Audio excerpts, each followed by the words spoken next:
오늘 2부 개돼지에게 묻다에서는 지난 12일 행정안전부 국정감사에서 논란이 되었던 문재인 정부의 공무원 증원 정책과 이로 인한 미취업자들의 공시 쏠림 현상에 대해 이야기를 나눠보는 시간을 가져보도록 하겠습니다. 이야기를 나누기에 앞서 본 방송의 내용은 출연자 개인의 생각일 뿐 모든 공무원 및 공무원 준비생들을 대변하고 있지 않음을 밝혀두는 바입니다. 지금 이 자리에는 강철 밥통은 찌그러져도 강철이다. 10만 블로그 운영자 대도 안대님이 나와 계십니다. 안녕하세요. 네, 안녕하세요. 운영하시는 블로그 이름이 강철 밥통은 찌그러져도 강철이다. 재미난 이름이네요. 먼저 블로그에 대해서 간단하게 소개 좀 부탁드립니다. 저희 블로그는 공무원 시험 준비를 하는 청년 세대들의 주축이래요. 공무원 정책 관련 정보 공유와 공무원 사회에서 적응하기 위한 필수 노하우 등의 정보들을 공유하고 있습니다. 저는 강철 바통은 찌그러져도 강철이다 블로그의 매니저를 맡고 있는 대도 안대라고 합니다. 그렇군요. 10만 블로그 운영자, 젊은 나이 이 정도 단체를 조직하는 걸 보면 대도 안대님의 능력이 남달라 보이는데요. 능력도 있으신데 젊은 나이에 청춘에 대한 도전보다 굳이 공무원 시험을 준비하시는 이유라도 있으신 건가요? 이유를 물어볼 게 있을까요? 아니, 경쟁도 심하고 평생 직장이라는 개념도 사라진 요즘 같은 시대에 합격만 하면 칼퇴근, 여유로운 삶, 타산이나 해고 걱정 없는 보장받는 미래, 성과에 상관없는 임금 인상, 노후연금, 길고 가늘게 일할 수 있는 공무원만큼 좋은 직업이 또 있을까요? 거기다가 우리 문재인 대통령께서 이번에 17만 4천 명이나 대폭 증원해 주신다고 하니 한 명이 일하던 걸 두 명이 하는데 이보다 더 편하고 안정된 직업이 어디 있을지 모르겠습니다. 그런가요? 그런데 그런 이유 때문이라면 너무 낙관적인 게 아닌가요? 지금처럼 불필요하게 공무원 수가 많아지고 그로 인해서 과도한 비용 지출이 지속되다 보면 예산 고갈 문제도 있을 것이고 상황이 어떻게 변할지도 모르는데 그리스의 경우를 좀 보더라도 말이죠. 그런 거라면 걱정하실 필요가 없습니다. 한 번 뽑은 공무원을 어렵다고 막 해고시킬 수 있나요? 한 번 뽑기는 쉬워도 노동법이 있고 공무원 노조가 있는 이상 내보내기는 어려울 겁니다. 그리고 돈 걱정을 왜 하죠? 다 세금으로 보장해 주는데. 해고가 어렵고 급여는 세금으로 보장해 준다. 그럼 세금이 부족하게 되면요? 그거야. 직접 세건 간접 세건 그냥 세금을 더 거두면 됩니다. 어려운 경제 상황으로 거둘 수 있는 세수가 줄어들면요? 참 자꾸 반복해서 물어보시는데요. 그럼 국가가 세금으로 메워주면 됐죠?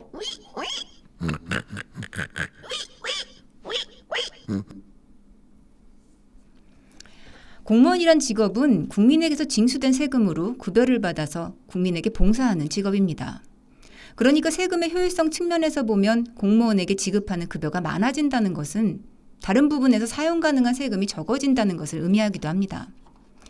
만약 공무원 수도 느리고 다른 부분에 사용할 세금을 그대로 유지하려 한다면 증세를 할 수밖에 없을 겁니다.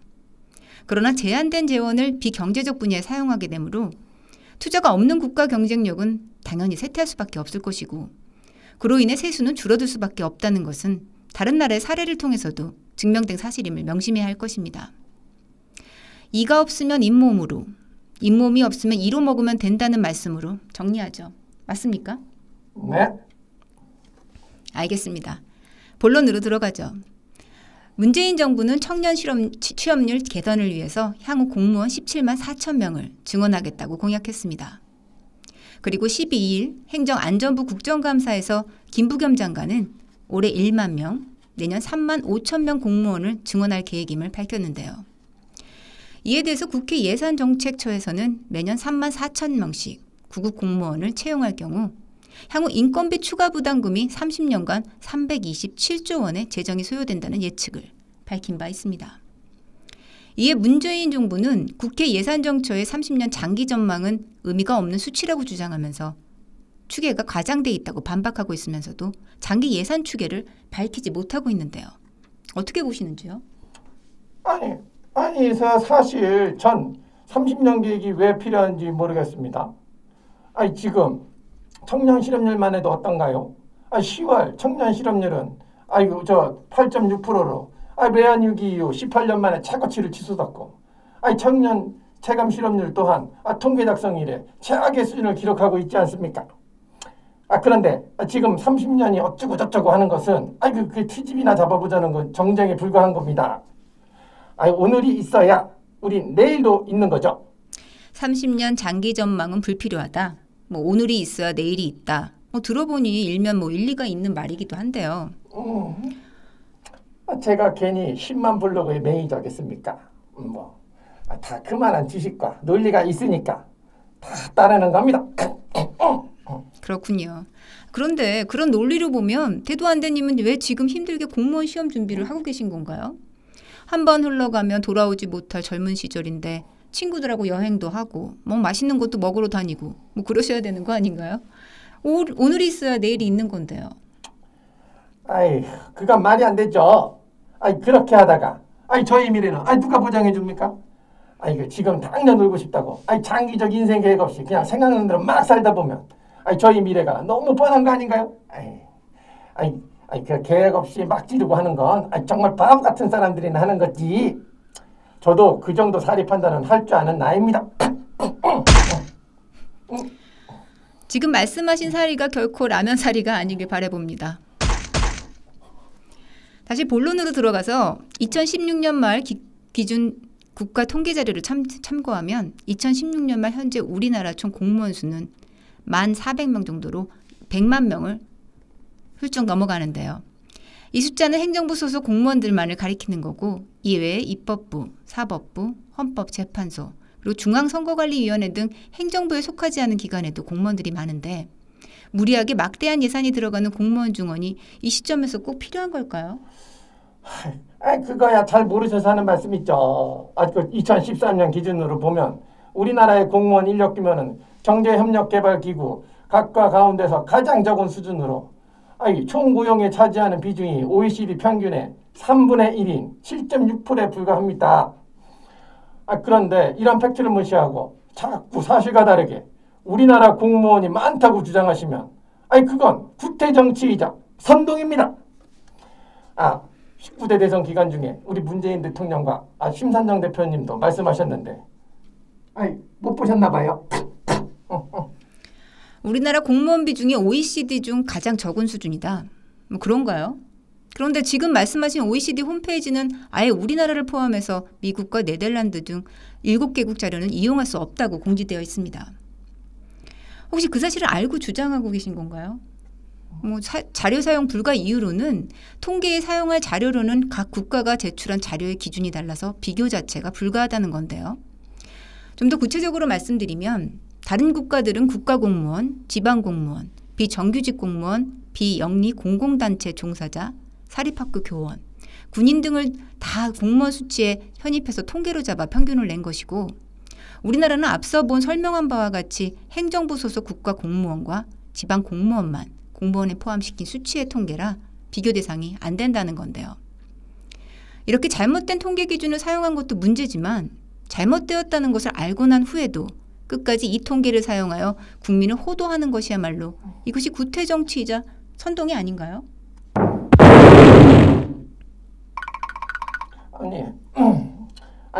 그런 것까지 제가 확인할 의무가 있는 것도 아니고 저한테 따질 일 아니잖아요. 그리고 하여간 공무원이 필요하니까 공무원을 증원하는 거고 불필요한데 증원할 일은 만무지 않습니까? 참나 이거 실업이 경계단원에 준하는 심각한 문제라는 점에 기초하여 공무원 증원에 생각하기 때문에 저는 결코 많지 않은 인원이라고 생각합니다. 그리고 보는 눈들도 있고 국민들이 바보들도 아니고 공무원이 필요하니까 증원하는 거고 우리는 바보들이 아니다. 그런가요? 얼마 전 일본의 한 경제학 교수는 일본 방송에 출연해 문재인 정부 5년 임기 내에 81만 명 공무원 증원 정책에 대해 신랄한 비판을 넘어서 조롱까지 했는데요. 그 내용을 살펴보면 이웃나라인 일본의 경우 인구 1억 2,600만 명의 공무원 수는 30만 명.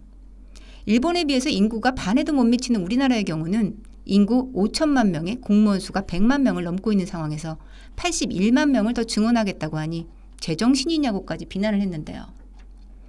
돌이켜보면 그런 말도 안 되는 공약을 믿고 지지하는 우리 국민에 대한 비웃음이 아닐까 하는 생각이 드는데요. 저 방송 내용이 사실이라면 반박 불가 아니던가요? 앵커님 혹시 친일파세요? 열기도 식힐 겸 가벼운 질문 하나 드리고 다음 순서로 넘어갈까 하는데요. 아까 인사말 중에 공무원 사회에서 적응하기 위한 필수 노하우 등의 정보를 공유하고 있다고 하셨는데 뭐 구체적으로 뭐 어떤 게 있을까요? 이거 좀 비밀인데. 참. 그러면 잠깐만 제가 소개를 해드리겠습니다.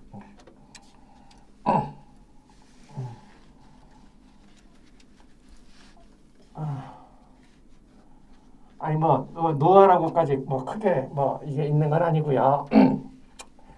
민주노총 산하 공무원 노조가 있는 공무원 사회 적응을 위해선 필수 요소가 3가지라고 할 수 있습니다.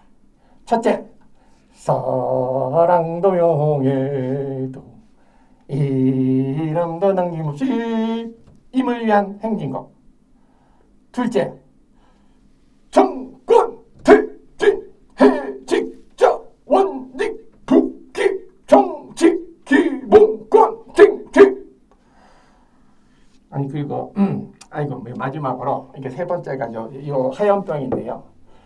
이 하얀병은 위험하기도 하고 이제 시대의 뒤안길로 사라졌죠. 그래도 언젠가는 필요할지 몰라 가끔 이렇게 제조법을 좀 익히고 있습니다.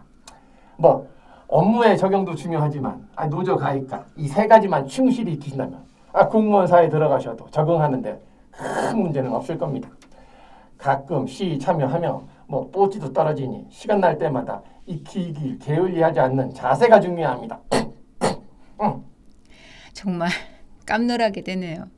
그런데 혹시 방금 부르신 임을 위한 행진곡이 누구에 의해서, 누구를 위해서, 무슨 의도로 만들어졌는지는 알고 부르시는 건가요? 그런 것까지 알 필요가 뭐가 있나요? 좋아서 부르는 것도 아닌데. 요즘 누가 그런 구리구리한 노래를 좋아하나요? 그냥 다 살아남기 위한 처세술인 거죠. 사실 노조가 좋아서 들어가는 사람이 몇 명이나 되겠습니까? 노조에 들어가면 매달 노조비 내야 하고 정치적 상황에 따라서 성가시 개국이도 하고 그런데 어쩝니까? 이미 단일 노조로 다 장악돼 있으니 울며 겨자 먹기로 들어가는 거죠. 조직 생활을 하면서 제일 무서운 게 왕따입니다. 왕따. 아무리 잘릴 염려 없는 곳이라고 해도 사람들이 말도 안 시키고 회식 때 부르지도 않고 하기 힘든 업무 자리에 자천해도 시키면 그러니까 그 안에서 잘못 보이면 철밥통이 아니라 변소통만도 못하게 되는 겁니다. 알겠습니다. 손동작과 말씀을 들어보니 섬뜩하네요. 그런데 여기가 대한민국은 맞는 거죠? 그럼 여기가 대한민국이지 대한민국이겠습니까? 제가 갑자기 북한 방송 진행자가 된 듯해서 말입니다. 그럼 다시 본론으로 돌아가서 문재인 정부의 공무원 증원 정책으로 인해 공무원 시험 준비생이 폭증하고 있는 것으로 추정되는 통계가 나와서 주목되고 있는데요. 문제는 공시생의 폭증으로 20대 비경제활동 인구가 늘어서 우리 경제의 활력을 더 떨어뜨리고 있다는 점입니다. 미취업자 10명 중 4명이 공무원 시험을 준비 중이라고 하니 막대한 예산 소요를 떠나 오히려 경제 활성에는 독이 되지 않을까 하는 우려의 목소리들이 높은 건데요. 결국 정부가 사회 경제에 미치는 영향 분석을 등한시한 채 무턱대고 돌이킬 수 없는 선심성 정책을 남발하는 것이 아닌가라는 비판이 있습니다. 이에 대한 의견은 어떠신가요? 저는 그렇게 생각하지 않습니다. 모든 경제 성장의 과실이 대기업으로 집중되고 있는 상황에서 중소기업과 국민들을 소외하고 있고 양극화는 극을 향해 달려가고 있습니다. 이대로 방치하면 기술의 과학의 발달과 4차 산업혁명으로 인해 생산활동은 인공지능과 기계들이 다 목이 될 거고 인간의 노동은 더 이상 필요하지 않게 될 겁니다. 그 결과 사람들은 일자리를 잃게 되고 극히 소수의 자본가와 그리고 결탁한 그 권력자와 또 모든 극빈층이 되어 사회는 붕괴되고 말 겁니다. 이런 사태를 막기 위해서라도 정부의 간섭은 당연한 겁니다. 이런 것을 바로잡기 위해서라도 국민 전체의 뜻을 위임받은 정부가 이번 사태, 이런 사태를 조정할 수 있는 책임과 의무가 있는 것이고요. 그런 면에서 지금 정부의 공무원 지원 정책은 올바른 방향으로 가고 있는 것이라고 저는 생각합니다. 차후 인간의 노동력은 기계에 대해 경쟁력을 잃을 것이기 때문에 정부가 적극 개입해서 일자리를 늘리는 건 당연한 책무다. 그렇군요. 그런데 얼핏 들으면 다 맞는 말처럼 들리지만 질문의 요지를 살펴보면 일자리 확대 정책을 비판하는 것이 아니라 그 방식이 공공부문으로 편중되는 것과 그로 인한 막대한 예산 소요, 사회 전반에 미치는 부정적 영향을 감안해서 민간 기업이 주도할 수 있도록 정책이 수립되어져야 하고 그러기에 다른 측면에서의 접근 방식이 필요하다는 지적 같은데 교묘하게 말장난으로 극히 소수의 자본가, 극빈층, 결탁과 권력자 뭐 이런 자극적 단어들을 사용하는 걸 보니 뭐 지금 선동 중이신 건가요? 아니 뭐 선동까지는 아니고 뭐 이런 단어 좀 써야 뭐 있어 보이기도 하고 우리 회원들도 이런 단어들이 나와줘야 와 뭐 하기도 해서 뭐 알겠습니다. 다음 질문으로 넘어가죠. 현재 정부 부채 1,433조 원의 절반이 공무원 군인연금 충당 부채입니다. 이는 국민 1인당 혈세 1,469만 원으로 메꿔야 하는 금액이기도 한데요. 또한 연금 충당 부채가 92조 급증하여 박근혜 정부 당시 어렵게 시도한 공무원 연금 개혁이 무색하게 금세 바닥나 부채가 급증했고 그러므로 추가 연금 개혁에 필요하다는 여론도 있는데요. 그리고 국민연금과의 형평성 문제도 제기되고 있습니다. 여기에 대해서 어떤 의견을 가지고 계신지요? 국민연금과 국민연금을 비교하시면 안 되죠. 국민연금은 소득의 4.5%가량을 연금보험료로 내는 거고 공무원연금은 현재 7%를 내고 있지 않습니까? 그리고 점차적으로 9%까지 올린다고 하는데 그리고 그 엄청난 경쟁률을 뚫고 그 어렵게 공무원이 돼요. 상대적으로 낮은 급여를 지급받고 국가를 위해 봉사하는데 국가에서 당연히 복지와 복림생을 책임질 의무가 있는 거 아니겠습니까? 4.5%와 7% 내는 국민연금과 공무원연금은 비교 불가다. 그렇군요. 그런데 공무원 기여금도 국민연금과 마찬가지로 납입보험료의 절반을 국가에서 부담해 주는 걸로 알고 있는데요. 그렇다면 뒤집어 말하면 7%를 낸다고 해서 손해보는 것이 아니라 국민연금 납입자에 비해서 2.5% 이상의 혜택을 더 받고 있는 게 아닌가요? 뿐만 아니라 국민연금은 공무원 연금과는 달리 적자 또는 고갈이 되었을 때 법적으로 정부의 책임 의무가 없다는 것으로 알고 있는데 그럼 오히려 보장성면까지 본다면 훨씬 많은 혜택을 받고 있는 것으로 보는 것이 합리적 생각이 아닐까요? 공무원 노조의 정치적 편향성, 정규직화의 역설 등 오늘 다루지 못한 내용들은 시간 관계상 다음으로 미루고 가벼운 질문으로 마무리할까 합니다. 대도 안대님은 공무원 시험에 합격될 때까지 계속 보실 건가요? 아니면 떨어지면 바로 접고 일반 회사에 입사 원서를 내보면서 취업에 재도전을 하실 건가요?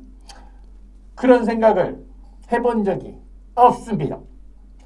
떨어질 일이 없는데 왜 그런 생각을 합니까? 안 될 일도 없고. 아니 그만큼 자신이 있으시다는 건가요? 하여간 자신을 떠나 제가 바보가 아닌 이상 떨어질 일이 없다는 정도만 이해해 주십시오. 더 이상은 코멘트입니다. 네, 알겠습니다. 말씀을 안 하신다니 더 이상 묻지 않겠습니다. 그런데 가실 때는 대중교통을 이용하시나요? 아직은 공시생이다 보니까 버스 타고 갑니다. 몇 번? 518번. 감사합니다. 오늘 개돼지에게 묻다는 여기까지 듣겠습니다. 오늘 함께 자리해주신 대도 안대님께 감사드리며 좋은 결과 있으시길 바랄게요. 조심히 들어가세요. 감사합니다.